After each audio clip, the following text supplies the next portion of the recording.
नमस्कार प्रिय दर्शकों। उम्मीद है आप लोग बहुत अच्छे होंगे।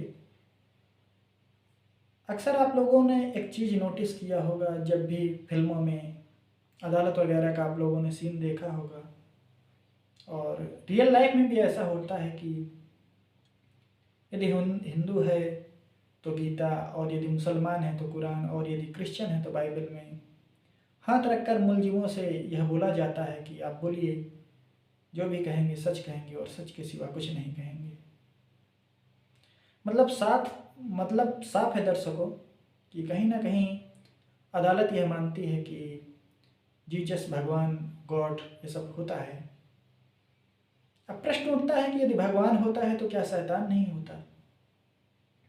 जी हाँ, आज हम कुछ ऐसी ही घटना के बारे में आप लोगों को बताना चाहते हैं जिसमें बाकायदा कोर्ट में केस चलता है और सुनवाई भी होती है, और कोर्ट यह बात को स्वीकार करता है कि नहीं, भगवान और जीसस भी होते हैं तो शैतान भी होता है। और यह घटना अपने देश की नहीं है दोस्तों, यह अमेरिका की घटना है। अमेरिका में एक राज्य का नाम है क्रेटिकट। क्रेटिकट राज्य में बहुत सारे शहर हैं, और उन्हीं में शहरों में से एक का नाम है ब्रुकफील्ड। शहर का नाम है। समथिंग 20,000 आबादी वाला देश है, शहर है ब्रुकफील्ड। ये समथिंग इस शहर में 180 साल बाद जब एक मर्डर होता है, तब यह खबर पूरे वर्ल्ड वाइड नहीं, कम से कम अमेरिका में ही तो हो ही गया था, क्योंकि ब्रुकफील्ड में पहली बार 180 साल बाद कोई मर्डर हुआ था, और संबंधित था शैतान से, कि शैतान ने मर्डर किया है। तो हम इस कहानी को संक्षिप्त में आपके सामने रखना चाहते हैं। यह कहानी सुनी होती है जूली और ग्लेजन नाम के दाम्पत्य से। उनके 6-7 लड़के थे, और ये लोग ब्रुकफील्ड में एक किराए के घर में रह रहे थे। और लेकिन ये लोग जहाँ रह रहे थे, जूली और ग्लेजन दाम्पत्य का नाम है, जिसमें कि लेडीज का नाम जूली और जो हस्बैंड है उसका नाम है ग्लेजन। और उनका एक छोटा बेटा था डेविड, और एक छोटी बच्ची डेबी। अब फैमिली मेम्बर्स ने सभी बैठकर एक दिन बात कर रहे थे कि जहाँ पर हम रह रहे हैं बहुत अच्छा नहीं लग रहा है, और हमें जब किराए में ही रहना है तो हम कहीं और क्यों नहीं रहते हैं। तो जूली और ग्लेजन ने किराए का घर देखा ब्रुकफील्ड में ही दूसरी जगह, और घर देखने के बाद उन्हें घर पसंद आया, तो बाकायदा अपना पूरा सामान गाड़ी में लोड करवाया, और बच्चे भी सारे एक साथ गए। अब अक्सर बच्चों का स्वभाव होता है कि नया घर है तो बच्चे दौड़ दौड़ कर देखते हैं, इस कमरे में क्या है, उस कमरे में क्या है। सामान रखा जा रहा था जूली और ग्लेजन का, और वो बच्चा इधर उधर घूम रहा है, तो उतने में ही बच्चा रोने लगता है। जूली और ग्लेजन अपने बच्चे को शांत करवाते हैं और बोलते हैं कि बेटा क्या प्रॉब्लम है। तो लड़का बोलता है कि डैड, यहाँ पर एक बुजुर्ग से अंकल हैं, और उनके बड़े बड़े दांत हैं, और चेहरा डरावना सा है, और ऐसा लग रहा है कि कंधे पर उनका सर रखा हुआ है, वो मुझे दिखाई दे रहे हैं, तो मुझे डर लग रहा है। तो जो जूली और ग्लेजन थे, उनको लगा कि ये बच्चा हमें डरा रहा है, इसे पुराने घर की याद आ रही है, तो ये हमें तंग करना चाहता है। इस बात को इग्नोर किया गया, और सारी व्यवस्थाएं कंप्लीट कर दी गई। लेकिन ये जो सिस्टम था उस बच्चे का कंटिन्यू चलता रहा। दूसरे दिन इसने बोला कि पापा, एक बुजुर्ग से अंकल हैं, वही जो मुझे दिखाई देते हैं, और वो कहते हैं कि इस घर में आप क्यों रहते हो, यहाँ से जाओ, ये तुम्हारा घर नहीं है। वही जो बिल्कुल बोले कैसे हैं, तो उन्होंने बच्चे ने बताया कि उनके बड़े बड़े दांत हैं, आँखें हैं, चेहरा डरावना सा है, और ऐसा लगता है कि कंधे पर सर रखा हुआ है।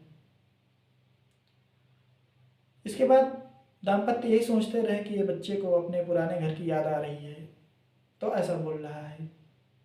लेकिन बच्चे का स्वास्थ्य दिन ब दिन गिरने लगा। डॉक्टर को चेक कराया गया, डॉक्टर ने सब कुछ नॉर्मल बताया। बच्चे का स्वास्थ्य गिरता जा रहा था। तभी जूली और ग्लेजन ने एक दिन नोटिस किया कि बच्चा रात में लैटिन भाषा में बात कर रहा था। और इतना छोटा बच्चा लैटिन भाषा में कैसे बात कर सकता है? उनको पता है कि हमारा ये बहुत छोटा बच्चा है, हमने इसको कभी लैटिन भाषा सिखाई नहीं, पढ़ाई नहीं, कैसे बोल सकता है ये? और फर्राटेदार इंग्लिश, जो कि हम लोगों ने केवल इसे इंग्लिश ही सिखाया है और इंग्लिश लोग बोलते हैं ज़्यादा। तब उनको यकीन हो गया कि ज़रूर इसमें कुछ शैतानी शक्तियाँ हैं। अब ये लोग सोच ही रहे थे कि एक दिन उस बच्चे की आवाज़ चली गई, अब बच्चा बोल भी नहीं पा रहा है, बस खिस टाइप कुछ बोलता और इसके बाद बात ही नहीं करता, सब कुछ इशारे से ही बात करता। अब घटना गंभीर हो चुकी थी, घर वालों को भी चिंता होनी शुरू हुई कि क्या किया जाए। डॉक्टर भी बोल रहे हैं कि इस बच्चे को कुछ नहीं है, सब कुछ नॉर्मल है। इसके बाद कुछ फादर जो चर्च होते हैं, कुछ फादर लोगों से बात की है, लेकिन किसी फादर ने कोई हेल्प नहीं की। सभी ने बोला कि नहीं, सब ये तो नॉर्मल है। फिर इसके बाद वो लोग पता लगाते रहे, लोगों से पूछते रहे। तभी कुछ फैमिली मेम्बर के माध्यम से पता लगा कि अमेरिका में कुछ एक्सपर्ट हैं और उन एक्सपर्ट का नाम था एड और लॉरेन। ये मतलब पैरानॉर्मल सोसाइटी के लोग हैं, जो भूत प्रेत झाड़ फूँक का चक्कर ये इन लोगों को करने का रोज़ का काम था। जहाँ जैसा कि आप समझ सकते हैं कि जैसे हमारे इंडिया में तांत्रिक और आचार्य जो काम करते हैं, वही काम ये करते थे अमेरिका में। बड़े फेमस थे, इनको बुलाया गया, बात की गई। तो एड और लॉरेंस जैसे ही जूली और ग्लेजन के घर आए तो डेविड को देखते ही उन्होंने बता दिया कि इस बच्चे के शरीर में 40 शैतानों ने अपना बसेरा बना रखा हुआ है और शैतान आपस में इसलिए लड़ाई लड़ रहे हैं कि इस बच्चे के शरीर में हमारा अधिकार है, हमारा अधिकार है। और इस लड़ाई के चक्कर में बच्चे का जो स्वास्थ्य है गिरता जा रहा है। अब घर वाले और डर गए और बोले इसका कुछ निवारण हो सकता है क्या? बोले हाँ, निवारण हो सकता है। एड और लॉरेन ने बताया कि इस बच्चे का एक्सिजम करवाया जाए चर्च में, 3 बार करवाया जाएगा, इससे बच्चा ठीक हो जाएगा।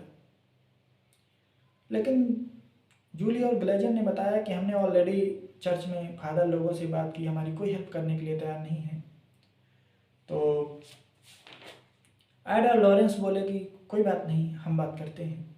और एड और लॉरेंस ने बात किया तो एक फादर चर्च के वो मान गए एक्सिजम करने के लिए। एक्सिजम मैं बताना चाहूँगा एक ऐसी प्रक्रिया है जैसे कि हमारे यहाँ पूजा पाठ हवन या तांत्रिक जो भी प्रक्रियाएँ करते हैं वो उसी को चर्च में एक्सिजम बोलते हैं, अगर मैं गलत नहीं हूँ तो एक फादर मान गए एक्सिजम करने के लिए। अब एक्सिजम 2 बार कर दिया गया जैसे तैसे। जब तीसरी बार करने का नंबर आया एक्सिजम, तो यहाँ पर एक कहानी थोड़ा सा मोड़ लेती है। जूली और ग्लेजन की एक जो लड़की थी डेबी, उसका एक बॉयफ्रेंड था आर्नी जॉनसन, पास में ही रहता था। तो डेबी ने बताया होगा कि मेरा ब्रदर है, ऐसी शैतानी शक्तियों से परेशान है। तो उस दिन तीसरे दिन जब एक्सिजम हो रहा था तो वो बॉयफ्रेंड भी आ गया।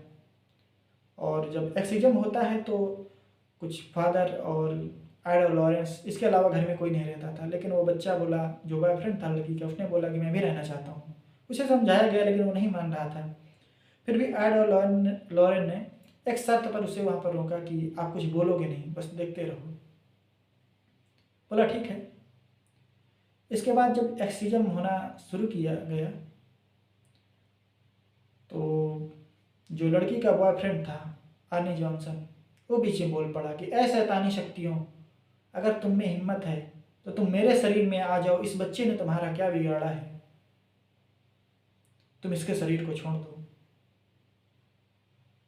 वहाँ पर कोई रिस्पांस ना तो एडर ने दिया और ना ही लॉरेंस ने दिया, ना ही फादर ने दिया। और वो एक्सिजम होने के बाद जो डेविड बच्चा था उसकी तबीयत सही होनी शुरू हो गई। लेकिन वहीं पर ऑर्नी जॉनसन जो लड़की का बॉयफ्रेंड था उसकी तबीयत खराब होनी शुरू हो गई। और ये बात लड़की तुरंत जान गई कि जो प्रॉब्लम मेरे भाई को थी वही प्रॉब्लम इसे हो गई है। उसका स्वास्थ्य दिन ब दिन गिरने लगा। तो फिर इसके बाद आइडा लॉरेंस से बात की गई कि ठीक है वो लड़का तो सही हो गया, लेकिन अब आर्नी जॉनसन के पास ये प्रॉब्लम है तो उसका एक्सीजन आप कर दीजिए। तो आइडा लॉरेन ने बोला कि देखिए हमने उसे बोला था कि एक्सीजन के बीच में वो ना बोले, लेकिन उसने डायरेक्ट शैतानों को चुनौती दे दी है और शैतानों ने उसकी चुनौती को स्वीकार कर ली है। तो अब हम उसका एक्सीजन नहीं कर सकते हैं, सॉरी। कोई बात नहीं, स्वास्थ्य उसका गिरता जा रहा था। इतने में एक कहानी और मोड़ लेती है कि जो जूलिया ग्लेजन की लड़की थी डेबी, उसकी एक जॉब लग जाती है। और जॉब लगती है जहाँ पर जानवरों के बाल काटे जाते हैं। किसी दुकान में जॉब लगी थी। अब डेबी खुश कि मेरी जॉब लगी है और अपने बॉयफ्रेंड से उसने बताया, साथ में ही रहने लगे थे, पास में ही किराए का रूम लेकर। बताया तो उसका बॉयफ्रेंड बोला कि आज मैं चलूँगा आपकी दुकान जहाँ पर भी आपको नौकरी मिली है और हम पार्टी करेंगे, आपके ऊपर सेलिब्रेट करेंगे। और घर से आ ही रहे थे कि जूली और ग्लेजन ये सब लोग भी बोले कि आज आपका नौकरी का पहला दिन है तो हम लोग भी चलेंगे, पार्टी में सेलिब्रेट करेंगे। और ये सभी लोग जूली और ग्लेजन के जो जितने बच्चे थे वो भी सारे गए और उस दुकान पहुंच गए। और वहाँ पर जाने के बाद उस दुकानदार ने भी बाकायदा सबका स्वागत किया। उसका नाम एलन था। उसने भी सबका स्वागत किया, पार्टी हुई, खाना पीना हुआ। इसके बाद जो एलन था, जो दुकानदार था, वो डेबी की एक छोटी बहन थी मैरी, उसे घूर रहा था। उतने में ही झगड़ा हो गया। अब झगड़ा हो गया तो झगड़ा इतना बड़ा नहीं था, लेकिन अचानक से आर्नी जॉनसन ने छलांग लगाई और एलन के ऊपर जा गिरा और अपने पॉकेट से चाकू निकाल कर 5 वार किए और एलन की वहीं पर मौत हो गई। और ये मौत ब्रुकफील्ड के इतिहास में 180 साल के बाद पहला मर्डर था। अब तुरंत पुलिस आ गई वहाँ पर और आर्नी जॉनसन को पकड़ लिया पुलिस ने। अब आर्नी जॉनसन बोलता है कि मुझे पता है कि ये मेरे हाथ में ब्लड लगा हुआ है, मेरे हाथ में चाकू है, लेकिन ये कैसे क्या हुआ मुझे नहीं पता। लेकिन अब मर्डर हुआ था, ये सभी लोगों ने देखा था। अच्छा, एक बात मैं बताना चाहूँगा। जब आइडा लॉरेन ने ये आर्नी जॉनसन का एक्सीजन करने से मना किया था, तो जब जाते टाइम पुलिस की जो जाते टाइम जो पास की जो पुलिस का ऑफिस था, थाना था, वहाँ पर इंफॉर्मेशन दे दी कि ऐसी ऐसी बात है और शैतानी शक्तियाँ हैं उस बच्चे पर आ गई। उसने चैलेंज दिया है शैतानों को, आप थोड़ा सा उधर घूम लिया करो 2-4 दिन में। लेकिन पुलिस वालों ने बोला कि हम क्राइम जो दिखाई देता है हम उसी की तलाश करते हैं और उसी को हम रोक पाते हैं, ये सब हम नहीं मानते शैतानी शक्तियाँ वगैरह।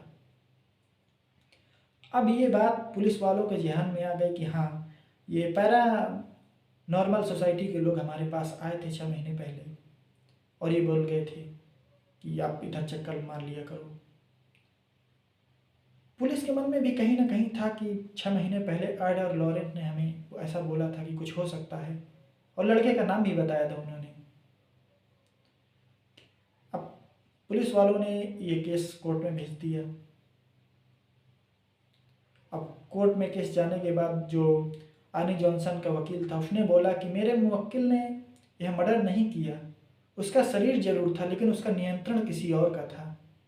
लेकिन अब जज बोलता है कि मान भी लेते हैं कि इसके शरीर में शैतानों का साया था, क्योंकि पैरामीटर नॉर्मल सोसाइटी के लोग थाने में बोल कर गए थे।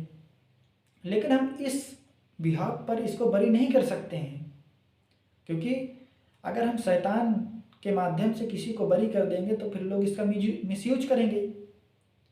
अब यहाँ पर बहस उसी टॉपिक पर आ गई कि यदि भगवान होता है तो क्या शैतान नहीं होता। अब वहाँ पर पैरामीटर सोसाइटी के जो लोग थे उनको बुलाया गया, लेकिन उन्होंने गवाही नहीं दी। फादर को बुलाया गया, उन्होंने भी गवाही नहीं दी। इसके बाद अब 180 साल के बाद पहला मर्डर था और उस बच्चे का जो बैकग्राउंड था आर्नी जॉनसन का, पढ़ने में ब्रिलियंट, बैकग्राउंड में एक भी क्राइम में उसका नाम नहीं, बहुत अच्छा घर का लड़का, संस्कारी, पढ़ने में ब्रिलियंट। और यही सब बातों को देखकर पुलिस को भी शक होता कि नहीं, कहीं ना कहीं शैतानी शक्तियों का हाथ है। बच्चे का बैकग्राउंड बहुत अच्छा है। फिर इसके बाद आर्नी जॉनसन के जो वकील, उसने सोचा कि ऐसी बात नहीं बनेगी, तो उसने केस को दूसरा रूप दिया और उसने बोला कि आर्नी जॉनसन ने सेल्फ डिफेंस में हत्या की। इसके बाद अदालत ने उसे 10 साल की जेल के लिए भेज दिया, और लेकिन वो 5 साल में बाहर निकल आया और इसके बाद रहने लगा वो जगह छोड़कर। इसके बाद 2007 में आर्नी जॉनसन और उसकी बेटी डेबी ने कोर्ट में केस कर दिया। किनके नाम केस किया? एड और लॉरेंस के नाम। केस इसलिए किया कि ये हमारी घर की घटना को बाहर बताया, उस पर पुस्तकें लिखी गई, सीरियल बने, फिल्में बनी और उन्होंने बहुत पैसे कमाए। ये हमारी कहानी का हमारी बिना परमिशन के यूज किया, इस पर कोर्ट में केस कर दिया। हालांकि उस कोर्ट में केस में कुछ हुआ नहीं अभी तक, और ये आज भी रह रहे हैं ब्रुकफील्ड में। और इस पर एक फिल्म भी आ चुकी है, मैं आपको बताना चाहूँगा, कंजूरियम। ये वही फिल्म है जिसे सिनेमा हॉल में अकेले देखने में इनाम दिया जा रहा था। तो यदि आपके ध्यान में ये मूवी आए तो आप ज़रूर देखें।